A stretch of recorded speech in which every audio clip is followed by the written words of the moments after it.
Assalamualaikum warahmatullahi wabarakatuh. Innal hamdalillah nahmaduhu wa nasta'inuhu wa nastaghfiruh wa na'udzu billahi min shururi anfusina wa min sayyiati a'malina.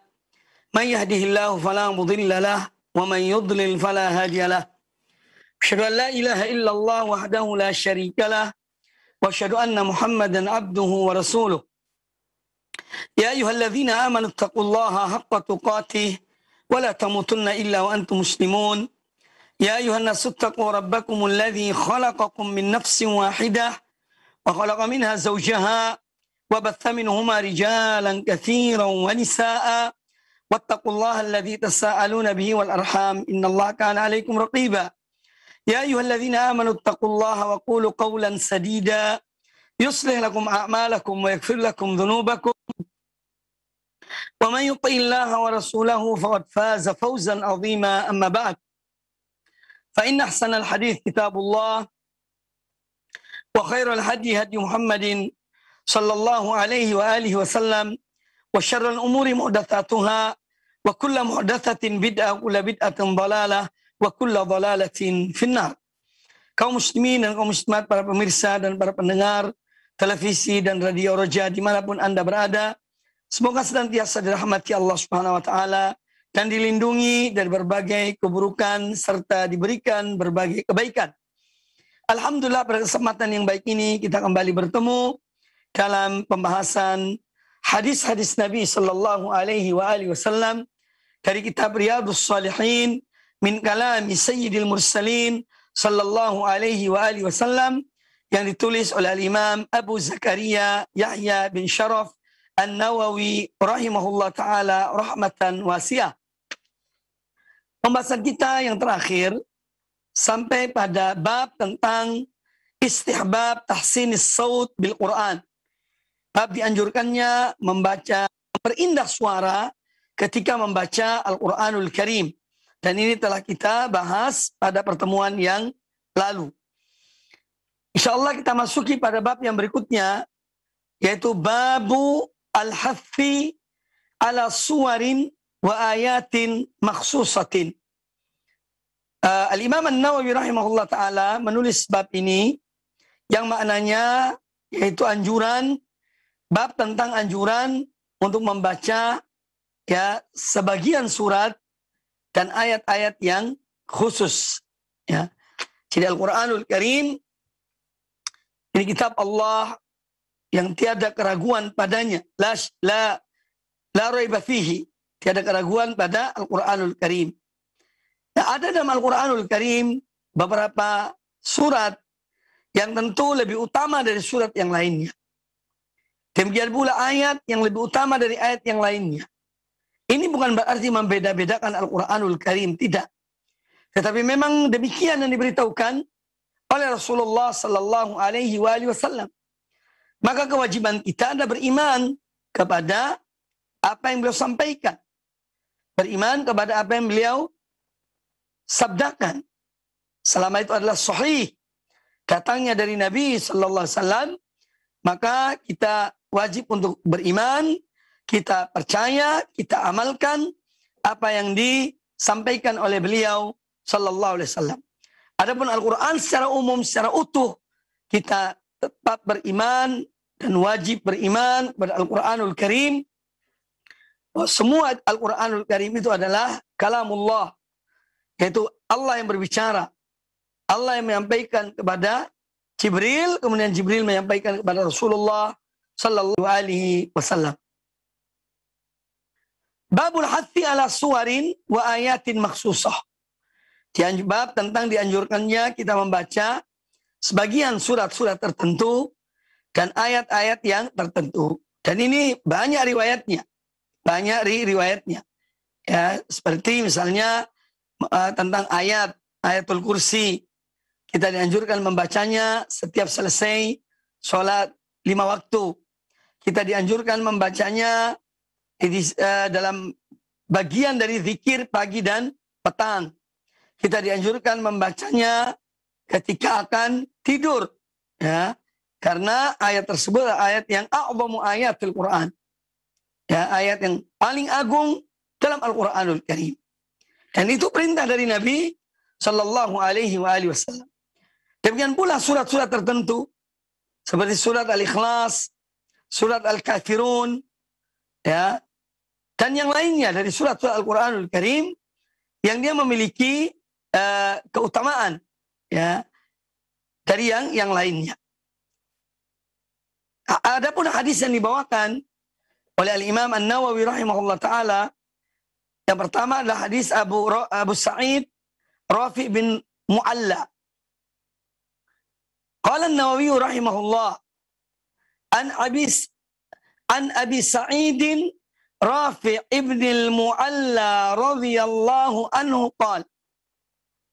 Dari Abu Sa'id Rafi bin Mu'alla radhiyallahu anhu, beliau berkata, qala li Rasulullah sallallahu alaihi wasallam, Rasulullah berkata kepada aku, ala u'allimuka a'zama suratin fil Qur'ani qabla an takhruja minal masjid. Kata Nabi SAW kepada Abu Sa'id Rafi bin Mu'alla, maukah engkau aku ajarkan kepadamu surat yang paling agung dalam Al-Quran sebelum engkau keluar dari masjid ini? Fa'akhadha biyadi. Lalu kemudian Rasulullah SAW memegang tangan Abu Rafi bin al-Mu'alla radhiyallahu an.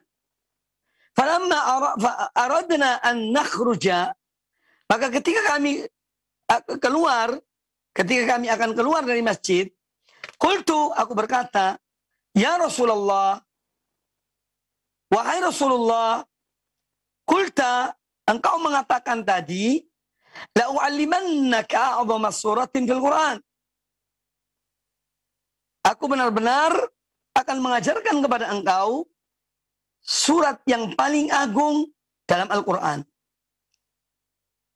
Kemudian Nabi Sallallahu Alaihi Wasallam bersabda, yang membacakan surat Al-Fatihah, Alhamdulillahirabbil alamin, hiya sab'u al-mathani wal Qur'anul azim alladhi utituhu. Jadi surah Al-Fatihah, ya, dia adalah as-sab'ul mathani, 7 ayat yang diulang-ulang. Wal Qur'anul azim, dan dia adalah Al-Qur'anul azim, Al-Quran yang agung. Alladhi utituhu, yang aku diberikannya, yakni oleh Allah subhanahu wa ta'ala. Hadis ini hadis riwayat Imam Al-Bukhari di dalam sahihnya.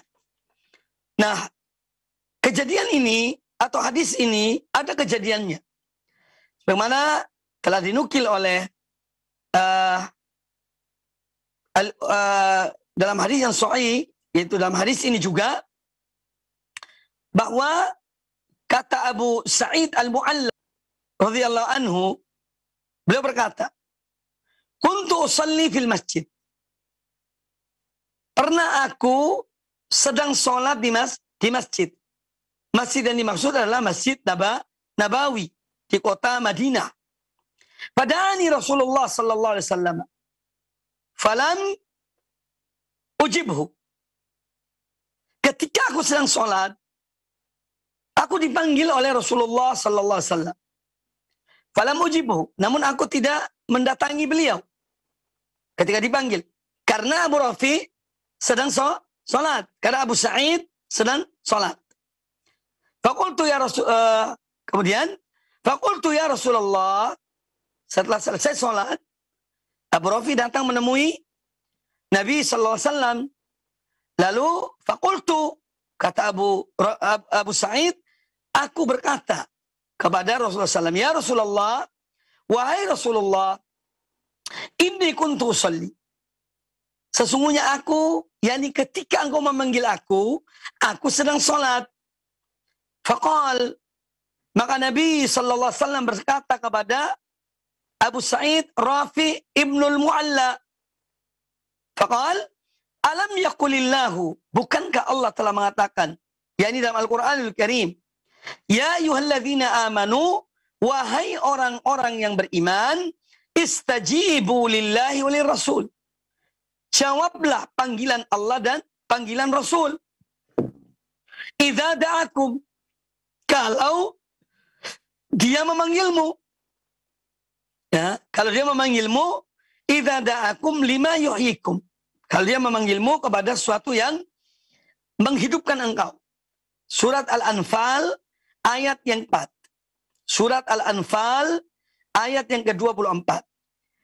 Jadi ketika Abu Sa'id Rafi ibnul Mu'alla memberikan alasan kenapa beliau tidak mendatangi panggilan Nabi SAW ketika itu, kata beliau karena aku sedang sholat. Lalu Nabi SAW mengatakan kepada Abu Sa'id, ya, apakah engkau tidak mendengar firman Allah? Apakah engkau tidak mendengar firman Allah? Ya ayyuhalladzina amanu, wahai orang-orang yang beriman, istajibu lillahi walir rasul idza da'akum. Jawablah panggilan Allah dan Rasul apabila dia memanggilmu. Ya. Idza da'akum lima yuhyikum. Jika dia memanggilmu kepada sesuatu yang menghidupkanmu, ya, sesuatu yang menjadikan engkau hidup baik. Nah, kemudian Nabi SAW mengatakan kepada Abu Sa'id, ya, Rafi bin Al-Mu'alla, beliau mengatakan, ala u'allimuka a'zama suratin fil Quran. Maukah engkau aku ajarkan kepadamu, ya, satu surat dalam Al-Quran, yaitu surat yang terbesar, yang surat yang paling agung dalam Al-Quran, qabla an takhruja minal masjid. Sebelum engkau keluar dari masjid ini, itu yang disampaikan oleh Nabi SAW. Kemudian setelah selesai, Nabi SAW memegang tangannya Abu Sa'id. Kemudian akan berjalan keluar ke masjid. Abu Sa'id Rafi bin Al-Mu'alla mengingatkan kepada Rasulullah SAW, ya Rasulullah, bukankah engkau mengatakan bahwa engkau akan ajarkan kepada aku satu surat yang paling agung dalam Al-Quranul Karim sebelum kita keluar dari masjid? Kemudian beliau menyampaikan surat yang paling agung itu diawali dengan, ya, Nabi SAW membaca dengan Alhamdulillah Rabbil Alamin, Ar-Rahmanir Rahim, dan seterusnya. Hiya sab'ul mathani. Itulah 7 ayat yang diulang-ulang. Ya. Wal Qur'anul Azim, itulah Al-Quran yang agung. Alladzi utitu bihi, yang aku diberikan oleh Allah. Nah, hadis ini dan kejadian ini memberikan banyak pelajaran kepada kita. Yang pertama, apabila seorang sedang sholat, kemudian dia dipanggil oleh Nabi SAW, maka dia harus mendatangi panggilan Rasulullah Sallallahu Alaihi Wasallam dan tidak merusak sholatnya. Ini tentu khusus untuk Rasulullah Sallallahu Alaihi Wasallam, bukan untuk semuanya. Ya, jadi khusus untuk panggilan Nabi Sallallahu Alaihi Wasallam kepada seseorang ketika dia sedang sholat. Maka dia harus mendatangi Rasulullah SAW. Ya, makanya Rasulullah menegur Abu Sa'id Rafi bin Al-Mu'alla, ya, tidakkah engkau mendengar Allah berfirman, wahai orang-orang yang beriman, ya jawablah panggilan Allah dan Rasulnya, dan panggilan Rasul apabila dia memanggilmu. Jadi ini para ulama menyimpulkan tentang kekhususan Nabi SAW, ya, dan ini khusus untuk beliau. Kalau seorang sedang sholat dipanggil oleh beliau Sallallahu Alaihi Wasallam, maka dia harus datang kepada Nabi SAW, dan itu tidak merusak sholatnya. Kemudian di sini juga menjelaskan kepada kita tentang An-Nabi alaihissalam, yang mana beliau adalah orang yang sangat mencintai kebaikan bagi umatnya. Apalagi bagi sahabat-sahabat beliau yang hidup bersama beliau. Ya, beliau ingin untuk memberikan segala kebaikan bagi mereka, bagi para sahabat dan umat ini. Makanya Nabi SAW memanggil secara khusus kepada Abu Sa'id, ya, kemudian mengatakan, aku ajarkan kepada engkau satu surat atau a'zamu suratin fil Quran. Satu surat yang amat agung, yang paling agung dalam Al-Quranul Karim. Ya. Kemudian hadis ini juga menjelaskan kepada kita tentang kehidupan yang hakiki adalah kehidupan yang senantiasa, yakni kehidupan yang baik, kemudian yang mulia, kehidupan yang memberikan ketenangan pada seorang hamba, adalah kehidupan di bawah bimbingan Allah dan Rasulnya.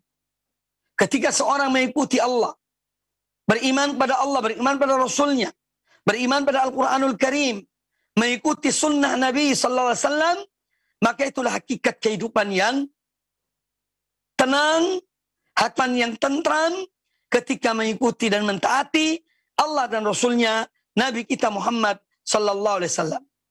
Karena setiap panggilan Allah dan Rasulnya itu untuk kehidupan yang terbaik di dunia di akhirat. Seperti yang disebutkan dalam ayat yang saya bacakan tadi, surat Al-Anfal ayat yang ke-24. Ya ayyuhalladzina amanu, wahai orang-orang yang beriman, istajibu lillahi walir rasul.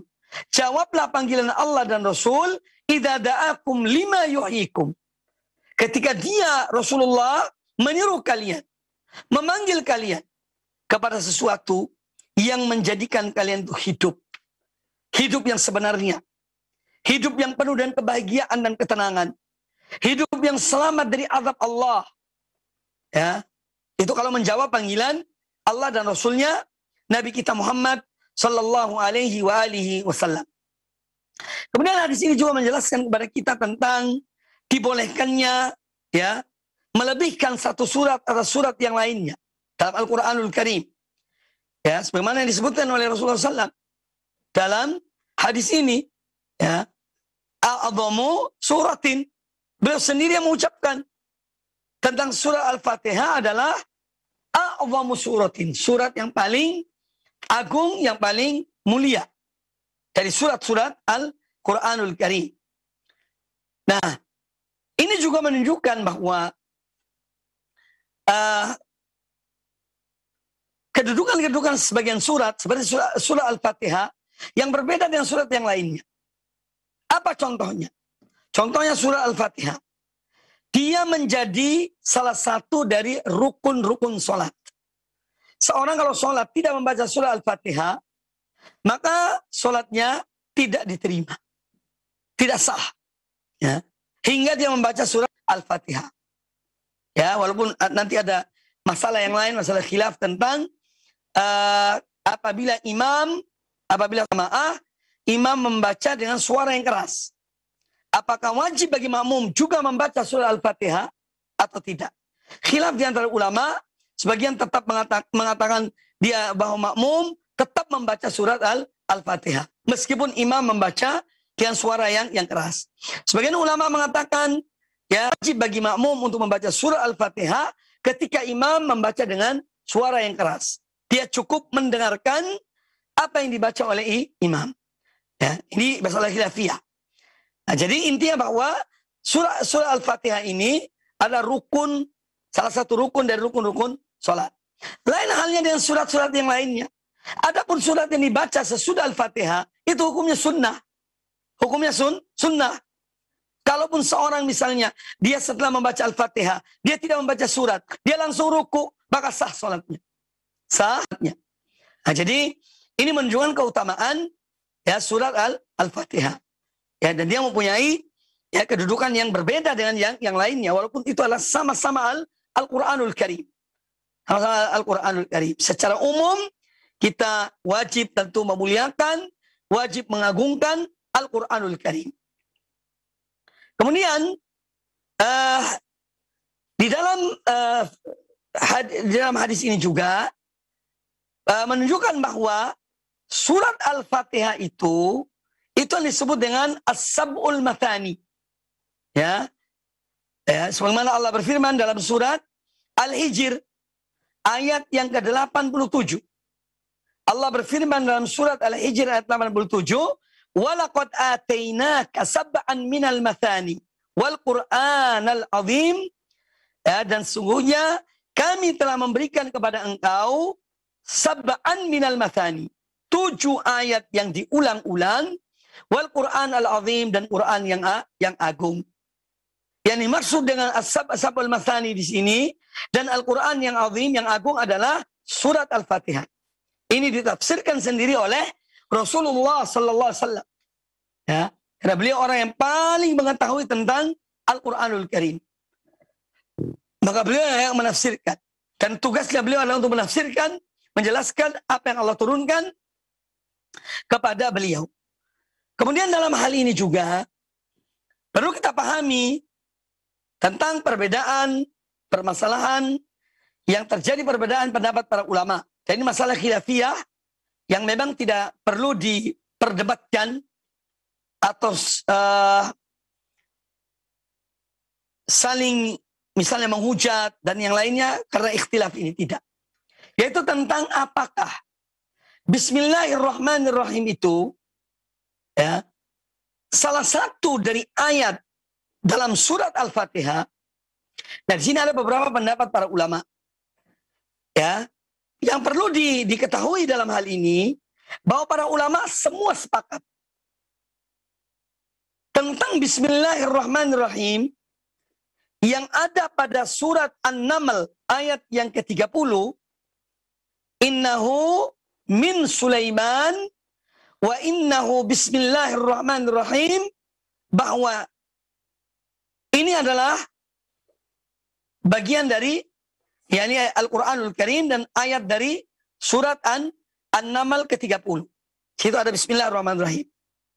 Ketika Nabi Sulaiman alaihissalam mengirim surat kepada Ratu Balqis, ya, kepada Ratu Balqis yang ketika itu masih menyembah matahari.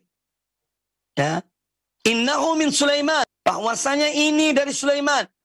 Ya, wa innahu bismillahirrahmanirrahim, dan bahwasanya dia memulai dengan menyebut nama Allah yang masih lagi Maha Penyayang. Ini jelas bahwa Bismillahirrahmanirrahim adalah ayat ke-30 dari surat An-Naml. Ini semua sepakat. Sekarang Bismillahirrahmanirrahim yang ada dalam surat Al-Fatihah.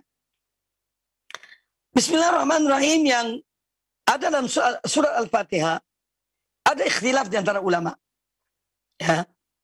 Yang pertama, ada yang mengatakan bahwa Bismillahirrahmanirrahim ini adalah ayat tersendiri yang diturunkan oleh Allah untuk mengawali setiap surat. Kecuali surat At-Taubah. Kecuali surat yang ke-9, surat Al-Bara'ah atau surat At-Taubah. Itu tidak ada bismillahnya. Jadi pendapat yang pertama, bahwa Bismillahirrahmanirrahim adalah ayat mustaqillah. Ayat tersendiri yang diturunkan oleh Allah Azza wa Jalla sebagai pembukaan dari setiap surat. Kemudian, apakah Bismillahirrahmanirrahim ayat dari Al-Fatihah atau bukan? Kalau mazhab Imam Malik rahimahullah ta'ala, beliau mengatakan Bismillahirrahmanirrahim itu bukan ayat dari surat Al-Fatihah. Mazhab Imam Malik. Berbeda dengan mazhab murid beliau, yaitu Imam Syafi'i rahimahullah ta'ala. Beliau adalah murid Imam Malik rahimahullah. Al-Imam Syafi'i mengatakan bahwa Bismillahirrahmanirrahim salah satu dari ayat dalam surat Al-Fatihah. Dan ini pendapat yang wallahu a'lam yang sangat kuat dalam masalah ini. Walaupun di sana ada perbedaan kalangan ulama, namun kita meyakini bahwa Bismillahirrahmanirrahim adalah salah satu ayat dari surat Al-Fatihah. Baik. Apa konsekuensinya? Perbedaan ini memiliki konsekuensi. Bagi mazhab Maliki, orang-orang yang mengikuti mazhab Maliki, kalau seorang ketika membaca surat Al-Fatihah, dia tidak membaca Bismillah, sholatnya tetap sah. Karena mereka mengatakan Bismillahirrahmanirrahim itu bukan ayat dari surat Al-Fatihah. Maka mereka mengawali dengan Alhamdulillahirrabbilalamin, Ar-Rahmanirrahim, Maliki Yaumiddin, dan seterusnya.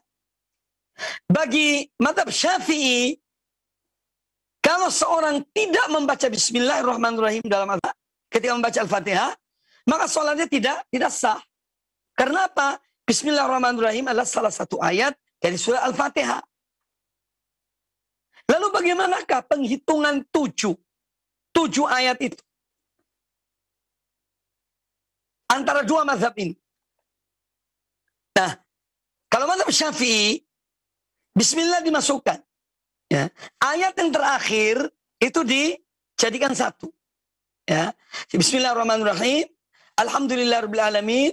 Ar-Rahmanirrahim. Malik yaumiddin, iyyaka na'budu wa iyyaka nasta'in, ihdinas siratal mustaqim, siratal ladzina an'amta 'alaihim ghairil maghdubi 'alaihim waladdallin. Jadi 7 ayat. Adapun yang mengatakan Bismillahirrahmanirrahim itu bukan ayat dari surat Al-Fatihah, maka mereka ayat yang terakhir itu dibagi dua. Jadi Alhamdulillahirabbil alamin, Ar-Rahmanir-Rahim, Malik yaumiddin, iyyaka na'budu wa iyyaka nasta'in, ihdinas siratal mustaqim, siratal ladzina an'amta 'alaihim. Ini satu ayat. Ghairil maghdubi 'alaihim waladdallin, ini ayat yang lain. Ayat tetap jumlahnya semua itu 7. Baik mazhab ini maupun mazhab yang itu. Sama-sama tuh 7. Dan ini masalah khilafiyah yang tidak sepatutnya, yang di perbedaan-perbedaan khilafiyah seperti ini menjadikan seseorang itu yakni membenci saudaranya, tidak. Ya, kita yakin yang mana, amalkan yang kita yakini. Ya. Jadi dalam mazhab Syafi'i ya, jelas bahwa Bismillahirrahmanirrahim adalah salah satu ayat dari surat Al-Fatihah. Wallahu ta'ala a'lam. Kemudian dari sini menjelaskan kepada kita tentang apa yang saya sebutkan sebelumnya, yaitu semangatnya Nabi Sallallahu Alaihi Wasallam di dalam mengajarkan manusia kebaikan, ya, dan menjelaskan kepada mereka ya tentang hal-hal yang kadang-kadang beliau khususkan, ya, kadang beliau khususkan, kadang beliau umumkan, ya, itu Nabi SAW. Ya, jadi ini menunjukkan betapa cintanya dan sayangnya Nabi SAW kepada umat ini, dan beliau selalu menginginkan kebaikan bagi umat beliau. Hadis yang berikutnya. Wa an Abi Sa'id Al-Khudri radhiyallahu anhu qala anna Rasulullah sallallahu alaihi wasallam qala fi qul huwallahu ahad walladhi nafsi biyadihi innaha la ta'dilu thuluthal Qur'an. Wa fi riwayatin anna Rasulullah sallallahu alaihi wasallam qala li ashabihi ayajizu ahadukum an yaqra'a bi thuluthil Qur'ani fi lailatin fashaqqa dhalika alaihim wa qalu ayyuna yutiqu dhalika ya Rasulullah faqala qul huwallahu ahad Allahus samad thuluthul Qur'an. Rawahul Bukhari. Dari Abu Sa'id Al-Khudri radhiyallahu anhu, beliau berkata bahwasanya Rasulullah SAW bersabda tentang surat Al-Ikhlas, tentang Qul huwallahu ahad. Kata Nabi SAW, walladhi nafsi biyadihi, demi zat yang jiwaku berada di tangannya, innaha la ta'dilu thuluthal, sesungguhnya Qul huwallahu ahad itu atau surat Al-Ikhlas itu menyamai 1/3 dari Al-Quran. Karena Al-Quranul Karim itu terdiri dari, pertama adalah masalah akidah. Yang kedua masalah berkaitan dengan hukum-hukum syar'i. Yang ketiga bahwa Al-Quran itu terdiri dari kisah-kisah umat-umat terdahulu. Ya. Nah, permasalahan akidah itu 1/3 dari Al-Quranul Karim. Ya. Dan surah Qul huwallahu ahad 1/3 dari Al-Quranul Karim. Kemudian wa fi riwayatin, dan di dalam satu redaksi yang lain, anna Rasulullah sallallahu alaihi wasallam qala li ashabihi, bahwasanya Rasulullah sallallahu alaihi wasallam berkata kepada para sahabat beliau, ayajizu ahadukum an yaqra'a bi thuluthil Qur'ani fi lailatin, apakah kalian tidak mampu untuk membaca 1/3 Al-Quran pada setiap malam? Jadi di malam hari, ketika kalian sholat malam, kalian membaca 1/3 Al-Quran. Fashaqqa dzalika alaihim. Mendengar pertanyaan ini, maka mereka merasa berat. Para sahabat merasa berat. 1/3 Al-Quran, 10 juz. Artinya, yang dipahami oleh mereka. Ya, jadi kalau sholat malam itu misalnya, masa kalian tidak mampu membaca 10 juz? Ibaratnya begitu. Itu yang dipahami oleh para sahabat. Maka mereka bertanya, Faqalu, mereka berkata, ayuna yutiqu dzalika ya Rasulullah. Siapakah di antara kami yang mampu mempertiga Al-Quran ya Rasulullah di malam hari, sholat di malam hari ya Rasulullah. Faqal, ya, maka kemudian beliau mengatakan, qul huwallahu ahad, Allahus samad, Allahus samad, thuluthul Quran. Jadi baca qul huwallahu ahad, Allahus samad, lam yalid wa lam yulad wa lam yakul lahu kufuwan ahad, itu adalah 1/3 Al-Quranul Karim. Apa artinya? Minimal seseorang itu, ya minimal, dia sholat witir 1 rakaat. Itu minimal. Masa tidak mampu?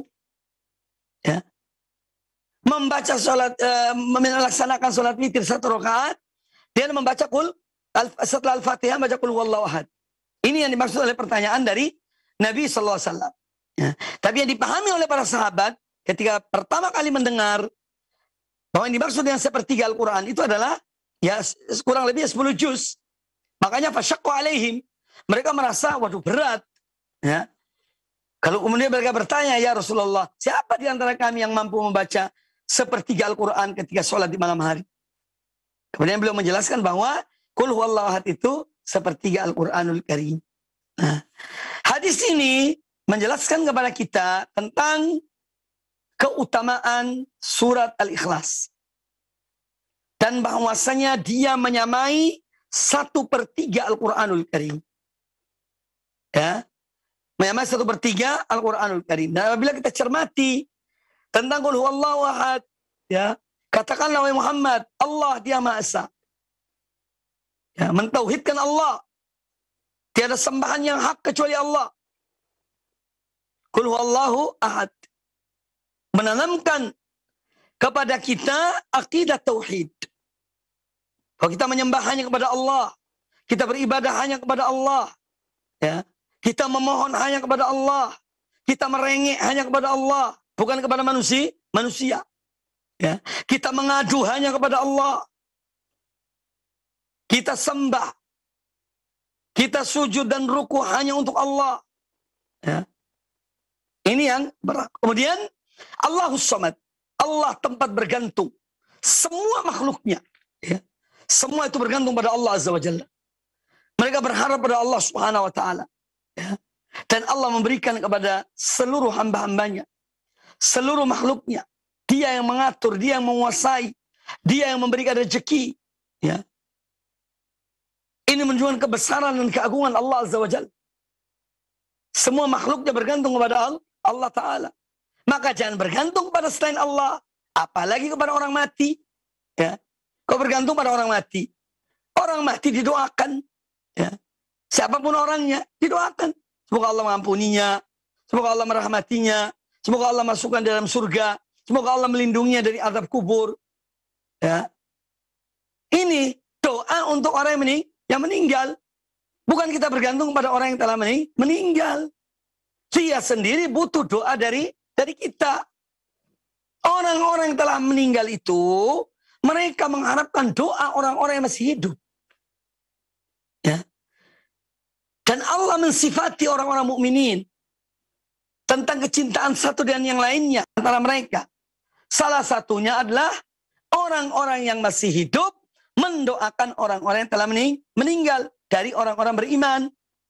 Walladzina ja'u min ba'dihim yaqulun Rabbana ighfir lana wa li ikhwanina alladzina sabaquna bil iman wa la taj'al fi qulubina ghillan lil ladzina amanu Rabbana innaka ra'ufur rahim. Ya. Dan orang-orang yang datang kemudian, ya, setelah orang-orang beriman yang lain yang telah meninggal, yang datang kemudian yang masih hidup, mereka berdoa. Yaqulun, mereka mengatakan, mengucapkan, Rabbana ighfir lana, wahai Rabb kami, wahai Tuhan kami, ampunilah kami. Wali ikhwanina alladzina sabaquna bil iman. Dan juga ampunilah saudara-saudara kami yang telah mendahului kami dengan keimanan. Mereka telah meninggal. Meninggal di atas keimanan. Wala taj'al fi qulubina ghillan lil ladzina amanu. Dan janganlah ya Allah, Engkau jadikan dalam hati kami kedengkian, iri dan dengki terhadap orang-orang beriman. Ya, ya Allah janganlah. Karena dengki itu bukan sifatnya orang mukmin. Dengki itu sifatnya iblis. Ya. Dengki itu apa? Sifatnya iblis. Dengki itu sifatnya Yahud. Itu dengki. Ya. Orang mukmin tidak. Dia berupaya untuk melawan kedengkian yang ada dalam dirinya. Itu orang mukmin. Makanya mereka berdoa pada Allah Ta'ala. Wala taj'al fi qulubina ghillan lilladzina amanu. Dan janganlah engkau jadikan dalam hati kami ini, yaitu kedengkian terhadap orang-orang yang beriman. Wala taj'al fi qulubina ghillan lilladzina amanu. Rabbana innaka raufur rahim. Wahai Rabb kami, wahai Tuhan kami, sungguh yang Kau Maha Pengasih, lagi Maha Penyayang. Nah, jadi, Qul huwallahu ahad, Allahus samad, mengajarkan kepada kita untuk apa? Kita bergantung hanya kepada Allah Ta'ala. Ya. Jangan kepada selain Allah. Anda dizolim, Anda di apapun sama oleh manusia. Ada Allah Azza wa Jalla. Ya. Mohonlah kepada Allah, mintalah kepada Allah. Ya. Angkatlah kedua tanganmu pada Allah. Laporkan pada Allah Ta'ala. Ya. Allah yang akan menjawab, akan membalas ya kezaliman itu. Ya. Kemudian lam yalid wa lam yulad. Allah yang Maha Esa itu yang dia tempat bergantung segala sesuatu, ya. Lam yalid, dia tidak pernah beranak. Ya. Wa lam yulad, dan tidak pula diperanakkan. Ya. Walam yakun lahu kufuwan ahad. Dan tiada seorang pun atau sesuatu pun yang setara dengan Allah Subhanahu wa taala. Jadi ayat atau surat Al-Ikhlas ini menunjukkan atau memiliki keutamaan dia adalah sebagai sepertiga Al-Qur'anul Karim. Sepertiga dari Al-Qur'anul Karim. Nah, kemudian yang diambil dari hadis ini bahwa membaca Al-Quranul Karim secara berurutan, ya, sampai misalnya 10 juz, itu memang tidak mudah. Ya. Makanya para sahabat mengatakan, fasyaqqa dzalika alaihim. Ketika Nabi SAW mengatakan, apakah kalian tidak mampu membaca sepertiga Al-Quran pada satu malam? Syaqqa alaihim. Yang disampaikan oleh Nabi SAW ini memberatkan diri mereka, ya, memberatkan diri mereka. Nah, oleh karena itu membaca Al-Quran apalagi dengan tadabbur, dengan memahami maknanya, tentu memerlukan waktu yang lebih panjang, ya. Sedikit demi sedikit kita membaca dengan tadabbur. Ya, Al-Quran bukan sekedar dibaca, bukan asal baca pagi sore khatam, enggak, tapi tadabbur Al-Quran. Kemudian, ya apa yang dimaksud dengan surat Al-Ikhlas? Itu sepertiga dari Al-Quran. Ini artinya dari sisi makna. Karena dalam Al-Quranul Karim itu ada hukum-hukum agama. Ada berita-berita umat-umat terdahulu. Dan ada masalah tauhid, masalah akidah. Ya. Maka dari sisi makna bahwa surah Al-Fatihah, ya, menyamai 1/3 Al-Quranul Karim. Kemudian juga hadis ini menjelaskan kepada kita tentang seorang yang alim, seorang guru, ya, seorang pengajar, dia boleh melemparkan masalah kepada muridnya, ya, supaya mereka berpikir, mereka mencari, ya, sebagaimana Nabi SAW mengatakan kepada para sahabat, apakah kalian tidak mampu membaca 1/3 Al-Quran dalam satu malam? Ini masalah yang diberikan oleh Nabi SAW kepada mereka, supaya mereka berpikir, supaya mereka mencari. Makanya mereka mengatakan sulit, merasa berat. Nah, ini satu hal yang menjadi contoh tentang ada hal-hal yang mereka harus renungkan, mereka mencari, mereka membahas. Kemudian nanti diberikan penjelasan oleh guru, ya, oleh dosen. Ya, jadi metode ini metode yang sudah pernah diajarkan oleh Nabi SAW. Contoh yang lain adalah ketika Nabi SAW mengatakan kepada para sahabatnya bahwa akan masuk surga dari umatku itu 70.000 dari umatku tanpa diazab dan tanpa dihisab. Ya. Kemudian beliau tinggalkan mereka, para sahabat. Beliau masuk ke rumah beliau, Sallallahu Alaihi Wasallam. Para sahabat pada berbincang-bincang, siapa kira-kira ya 70.000 dari umat Rasulullah SAW yang masuk surga tanpa hisab, tanpa azab. Mereka pada berdialog antara satu dengan yang lainnya. Kemudian Rasulullah SAW keluar setelah itu. Baru beliau jelaskan. Nah, ini salah satu metode dalam mengajar. Memberikan masalah, dibahas oleh mereka, oleh mahasiswa, oleh murid. Kemudian guru yang mengarahkannya. Guru yang membimbingnya. Jadi metode ini juga dipakai ya di zaman kita ini dalam ketika mengajar. Ya, salah satu dari thariqatut tadris, salah satu dari cara dalam mengajar. Kemudian hadis ini juga menjelaskan kepada kita tentang dibolehkannya menggunakan kata yang tidak langsung dipahami. Ya. Itu boleh saja sesekali. Contohnya Nabi SAW mengatakan tentang sepertiga Al-Quran. Itu yang dipahami oleh para sahabat. Ya sepertiga Al-Quran itu ya 10 juz. Satu malam baca 10 juz. Itu yang dipahami. Tapi ternyata bukan itu yang dimaksud oleh Nabi SAW.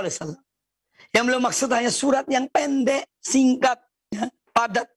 Yaitu surat Al-Ikhlas. Qul huwallahu ahad. Hadis yang berikutnya. Wa anhu juga ya dari Abu Sa'id Al-Khudri radhiyallahu anhu anna rajulan sami'a rajulan yaqra'u.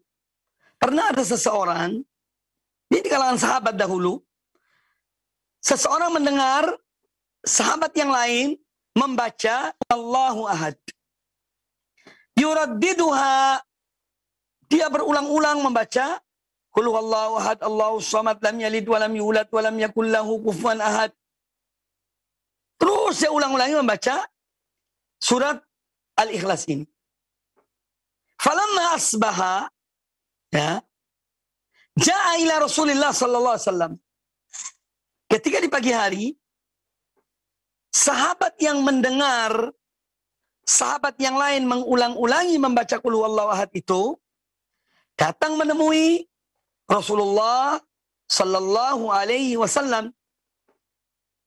Fadzakara dzalika lahu.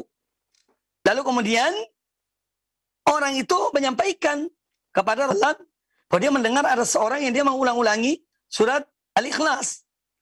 Wa kana rajulu yataqalluha. Dan orang yang menyampaikan ini kepada Nabi SAW menganggap bahwa apa yang dilakukan oleh orang itu yang berulang-ulang membaca Qul huwallahu ahad itu ini amalan yang kecil atau sedikit. Yataqalluha. Dianggapnya sedikit. Dianggapnya sedikit.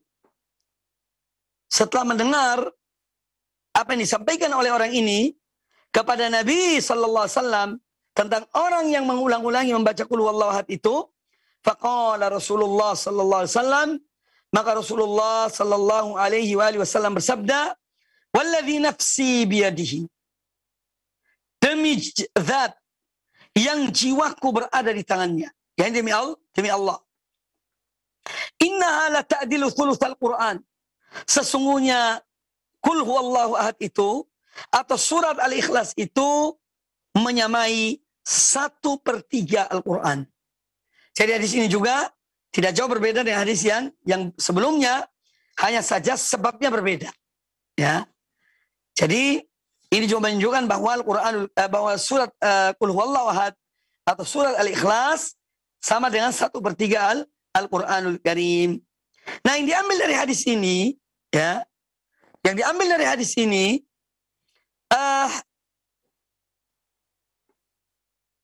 bahwa kita dibolehkan, ya, untuk untuk membaca satu surat berulang-ulang.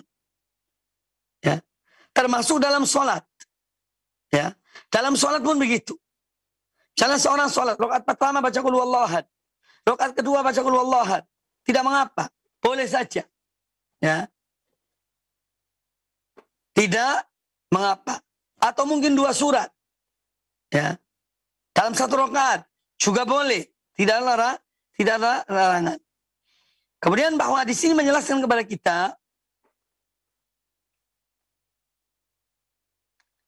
tentang dianjurkannya untuk bertanya kepada orang berilmu.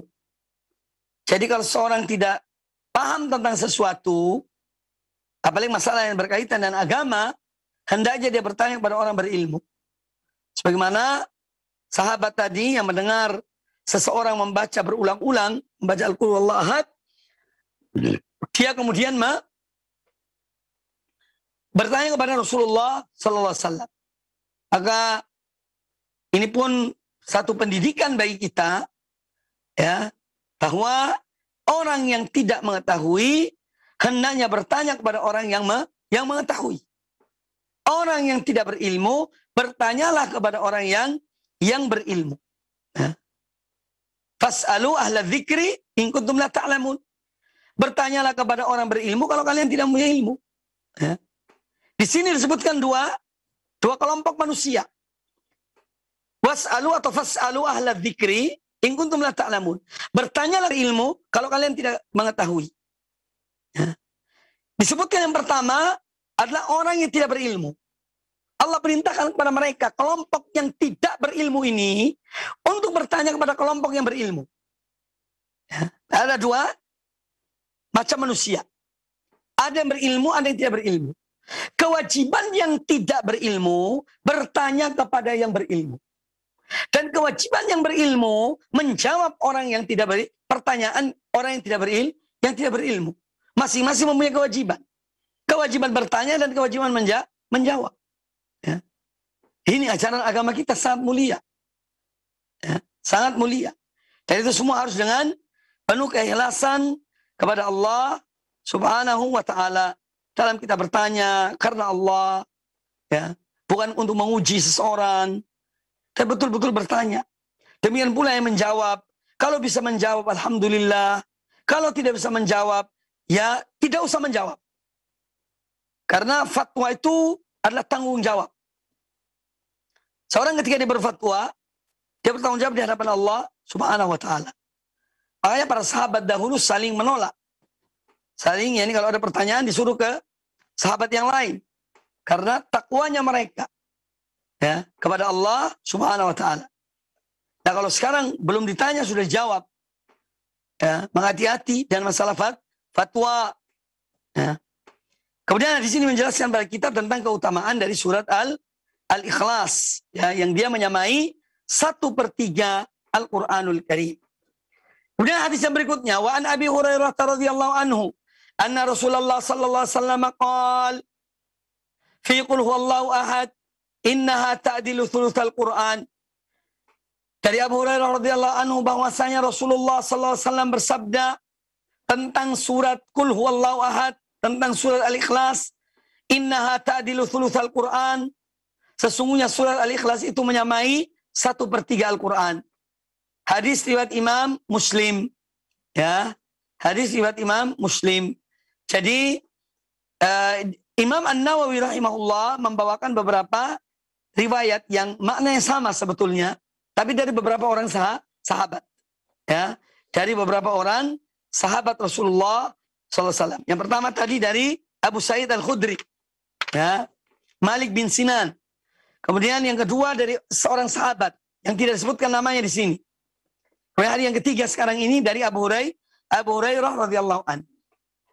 Kemudian hadis yang berikutnya, wa an Anasin radhiyallahu anhu anna rajulan qala, dan dari Anas, itu Anas bin Malik radhiyallahu an, bahwasanya seseorang bertanya, ya Rasulullah, inni uhibbu hadis surah Qul huwallahu ahad.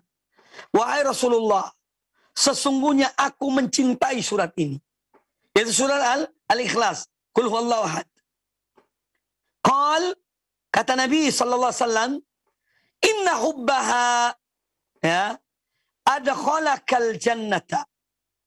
Sesungguhnya kecintaanmu kepada surat Al-Ikhlas itu memasukkan engkau ke dalam surga. Menjadi penyebab engkau dimasukkan dalam surga. Hadis riwayat Imam Tirmidzi, dan hadis ini adalah hadis yang baik sanadnya.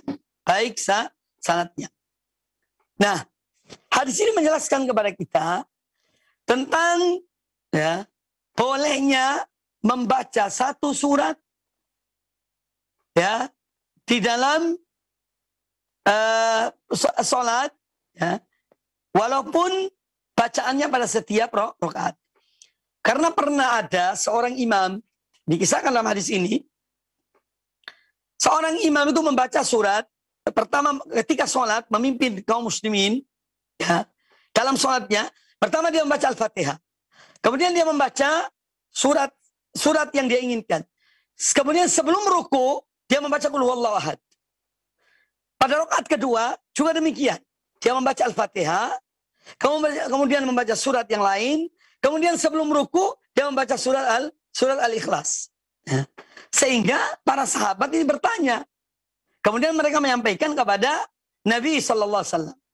Lalu orang itu mengatakan ketika ditanya oleh Nabi SAW, "Jadi mengapa kau lakukan hal itu?" Pada setiap rakaat dia selalu membawa surat Al-Ikhlas. Kata orang itu, "Karena aku cinta pada surat ini ya Rasulullah. Karena aku mencintai surat Al-Ikhlas ini."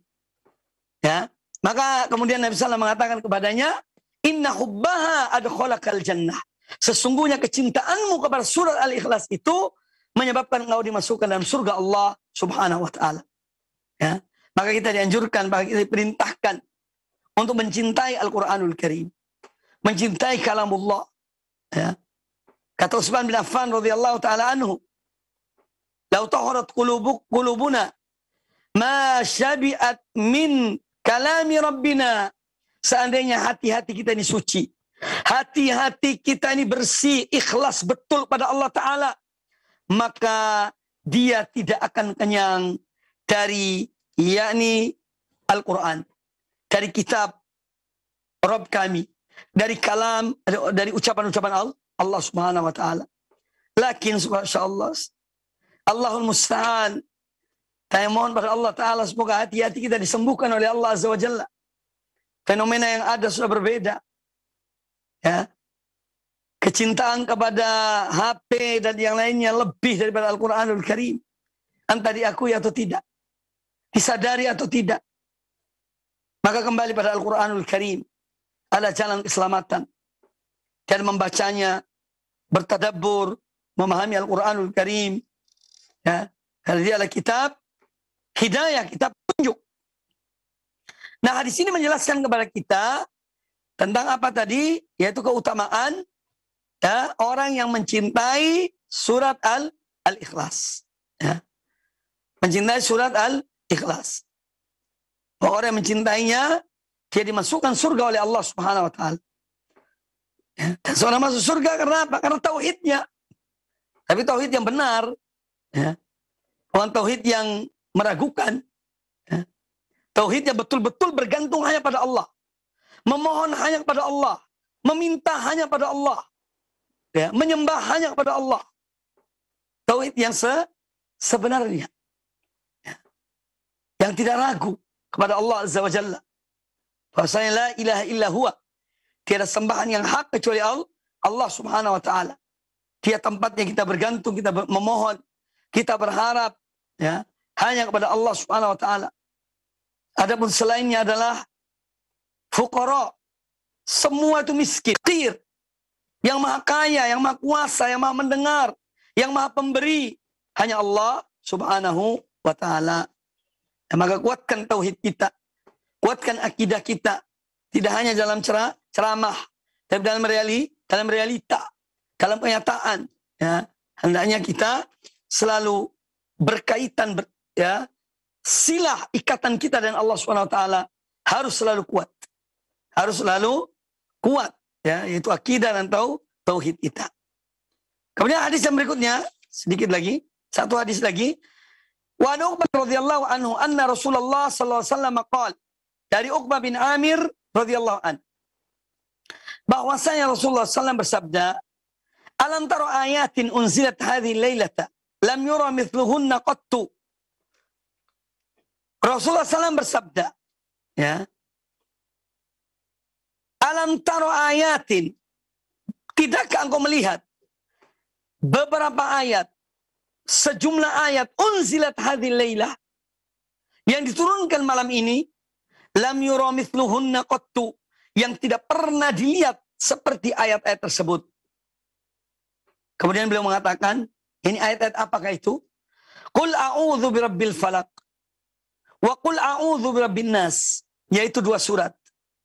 Ya, yang disebut dengan al-mu'awwidzatain. Ya, al-mu'awwidzatain, yaitu qul a'udzu birabbil falaq, qul a'udzu birabbin nas. Hadis ini riwayat Imam Muslim dalam sahihnya. Yang menunjukkan apa keutamaan 2 surat ini. Surat surat Al-Falaq dan surat An-Nas. Ya. Ini surat yang amat mulia yang disebutkan oleh Nabi SAW, lam yura mithluhunna, yang tidak pernah dilihat seperti 2 surat ini.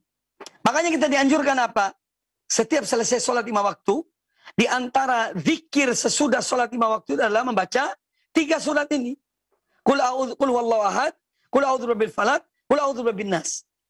Kalau setelah sholat subuh dan setelah sholat maghrib, diulang-ulangi 3 kali. Sedangkan sholat yang lainnya hanya 1 kali. Kita dianjurkan supaya kita selalu membentengi diri kita dari orang yang hasad dan dengki, dari bisikan syaitan dan manusia. Ya, ini manfaatnya besar membaca surat-surat ini. Ya, makanya kita dianjurkan setiap selesai sholat 5 waktu. Juga termasuk zikir pagi dan baik kaum muslimin dan kaum muslimat rahimani wa rahimakumullah. Semoga apa yang disampaikan bermanfaat bagi kita semuanya. Dan insya Allah masih ada beberapa hadis Nabi SAW tentang juga beberapa ayat dan surat yang lainnya. Semoga bermanfaat bagi kita semuanya. Aqulu qouli hadza wallahu ta'ala a'lam. Jazakallahu khairan, kami sampaikan kepada Al-Ustadz Mubarak Bamu Alim LCMHI Hafizahullahu Ta'ala yang telah memberikan nasihatnya kepada kita dari pembahasan kitab Riyadus Shalihin karya Al-Imam An-Nawawi rahimahullahu ta'ala. Sahabat Roja dimanapun Anda berada, kami undang Anda untuk memasuki sesi tanya jawab. Baik, kita angkat pertanyaan pertama melalui pesan singkat dari Abu Radit di Aceh. Ingin bertanya, Ustadz, saya sudah menjalankan tadarus Al-Quran dengan cara membaca mushaf dalam sholat tahajud dan sholat duha. Bahkan sudah sampai 2 kali khatam. Pertanyaannya, Ustadz, apakah metode ini boleh Anda dawamkan dan apakah ada hujahnya? Mohon penjelasannya, Ustadz. Baik, tentang pertanyaan ini, bahwa seorang ketika dia sholat di malam hari tahajud, ya, itu dia membaca Al-Quranul Karim, atau mungkin ketika sholat di bulan Ramadan, ya, atau sholat sunnah yang lainnya, itu insya Allah dibolehkan. Karena ada riwayat tentang Ummul Mukminin Aisyah radhiyallahu anha, ketika di bulan Ramadan, ya, ketika sholat, yakni sholat taraweh, beliau menyuruh budaknya untuk menjadi imam, ya, dan membawa mushaf Al-Quranul Karim. Jadi intinya dibolehkan. Wallahu a'lam. Jazakallahu khairan Ustaz atas penjelasannya. Dan berikutnya Ustaz, pertanyaan kembali melalui pesan singkat dari hamba Allah, tidak disebutkan dari mana Ustaz. Ingin bertanya terkait dengan keutamaan surah Al-Ikhlas dari amalan yang biasa saya lakukan Ustaz. Karena setiap sholat saya selalu membaca surat Al-Ikhlas 3 kali, baru kemudian membaca surat pendek. Dan ketika sholat tahajud, saya juga membiasakan membaca Al-Ikhlas 100 kali Ustaz. Setelah itu baru baca surat pendek. Apakah boleh hukumnya seperti ini Ustaz? Mohon penjelasannya. Alangkah baiknya seorang ketika dia mengerjakan sholat malam atau sholat tahajud, ya jangan dia membebani dirinya dengan sesuatu yang akan memberatkannya. Ya. Kemudian juga menentukan bilangan. Contohnya, ketika sholat tahajud saya membiasakan membaca 100 kali surat Al-Ikhlas, kemudian baca surat yang lain. Nah, angka 100 ini Ini tidak ada ketentuannya. Tidak ada ketentuannya. Nah, oleh karena itu, saya menganjurkan untuk tidak meneruskan amal tersebut. Allah menyebutkan Al-Quranul Karim, ya, faqra'u ma tayassara minal Quran. Bacalah yang mudah dari Al-Quranul Karim. Bahkan dalam hadis yang baru kita bahas, seorang membaca 1 kali, Qul huwallahu ahad, itu sudah mencukupi. Ya. Jadi, bukan kepada mengerjakan amalan tersebut, ya ini supaya tidak membebani dirinya, apalagi membuat bilangan-bilangan yang tidak ada contohnya, Nabi sallallahu alaihi wasallam. Kita khawatirnya sampai kepada perbuatan bid'ah yang tidak dicontohkan atau tidak diajarkan dan tidak diperintahkan oleh Rasulullah SAW. Tapi bacalah apa yang kita. Faqra'u ma tayassara minal Qur'an. Kemudian ada satu hal yang perlu saya ingatkan dalam masalah ini tentang surat Al-Ikhlas.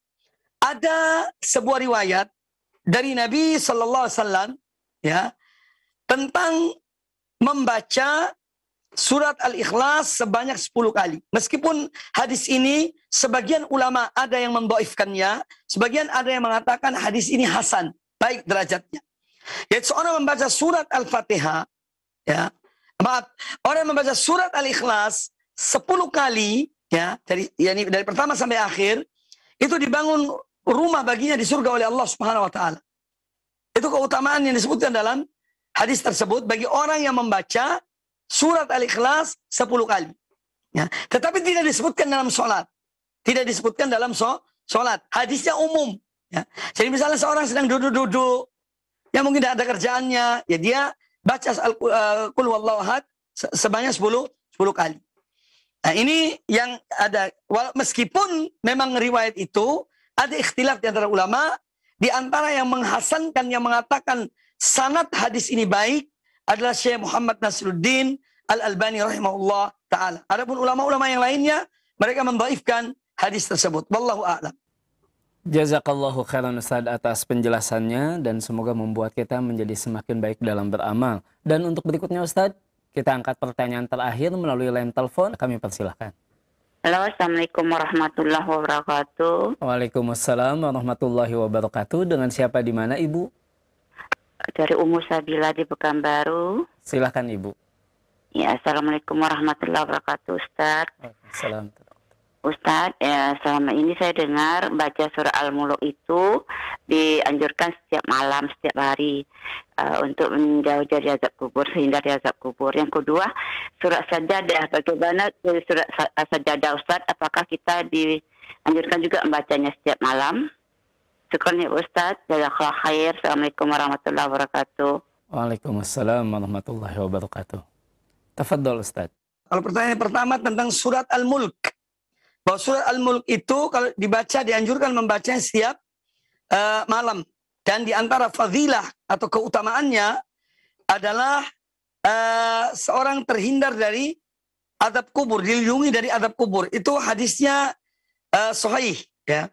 Tapi pertanyaan kedua, betul ada riwayat yang sahih tentang surat As-Sajdah. Juga dianjurkan dibaca di malam hari, ya. Juga dianjurkan dibaca di malam hari, ya. Yaitu surat surat Alif Lam Mim Sajdah. Termasuk surat yang dianjurkan seorang membacanya sebelum tidur di malam hari. Kebetulan saya punya tulisan tentang masalah ini, yang di surat-surat Al-Quranul Karim yang dibaca sebelum tidur. Ternyata ya banyak surat-surat dalam Al-Quranul Karim yang kita dianjurkan membacanya sebelum tidur. Ya tentu tidak semuanya ya, karena ya ini sebagian misalnya dikerjakan malam ini, mungkin sebagian malam yang lainnya. Tapi kalau seorang mampu untuk semuanya, itu ya silahkan. Tapi saya melihat bahwa bahwa itu semampu kita lah, ya. Karena ini bersifat anjuran. Di antara surat yang dianjurkan kita membaca di malam hari itu surat Al-Isra, surat Al-Isra, surat Az-Zumar, ya, surat Az-Zumar. Kemudian beberapa surat yang lainnya, termasuk Sabbisma Rabbikal A'la, Qul ya ayyuhal kafirun. Ya, itu semua saya tulis dalam tulisan saya tentang menggapai husnul khotimah dengan tidur sesuai sunnah Nabi Sallallahu Alaihi Wasallam. Itu kami jelaskan sejumlah surat-surat Al-Quranul Karim yang dianjurkan kita membacanya sebelum tidur. Ya. Dan kitab itu ada, juga di Al-Iman ada, di Al-Iman disiapkan juga di radio Al-Iman. Itu wallahu ta'ala a'lam. Baik, jazakallahu khairan Ustaz atas penjelasannya, dan tampaknya pertanyaan tadi menjadi penutup untuk pertemuan kita di pagi hari ini Ustaz. Tafadhol ikhtitam dari antum Ustaz. Baik kaum muslimin dan kaum muslimat rahimani wa rahimakumullah. Alhamdulillah, semoga apa yang disampaikan bermanfaat bagi kita semuanya. Mari kita terus menuntut ilmu dan berupaya untuk mengamalkan ilmu yang kita miliki walaupun sedikit. Tidak ada yang lebih berarti daripada dua hal, yaitu menuntut ilmu dan mengamalkan ilmu itu sendiri. Ya, ini sangat bermanfaat bagi orang yang mengerjakannya. Dan juga kepada para pemirsa, para pendengar, ketika mengamalkan suatu amalan, ya, hendaknya kita pun bertanya kepada orang berilmu. Jangan kita menyimpulkan sendiri, seperti dalam salah satu pertanyaan yang ditanyakan tadi. Ya, seorang membaca surat Al-Ikhlas 1 rakaat 100 kali. Ini hal yang tidak gampang dan tidak mudah. Ya, oleh karena itu, mari kita bertanya sebelum kita mengamalkan sesuatu. Sehingga dengan demikian, amal kita akan lebih sesuai dengan sunnah Rasulullah, tuntunan Rasulullah sallallahu alaihi wasallam. Semoga bermanfaat. Lebih kurangnya saya mohon maaf. Wa jazakumullah khairan atas perhatian para pemirsa dan para pendengar televisi dan radio Roja dimanapun Anda berada. Selamat beraktivitas. Semoga Allah Azza wa Jalla senantiasa merahmati dan melindungi kita semuanya. Wa jazakumullah khairan. Aqulu qawli hadza. Subhanakallahumma bihamdika. Asyhadu an la ilaha illa anta astaghfiruka wa atubu ilaik. Wa sallallahu wa sallam wa barak ala nabiyyina wa ala alihi wa sahbihi ajma'in. Thumma assalamu alaikum warahmatullahi wabarakatuh.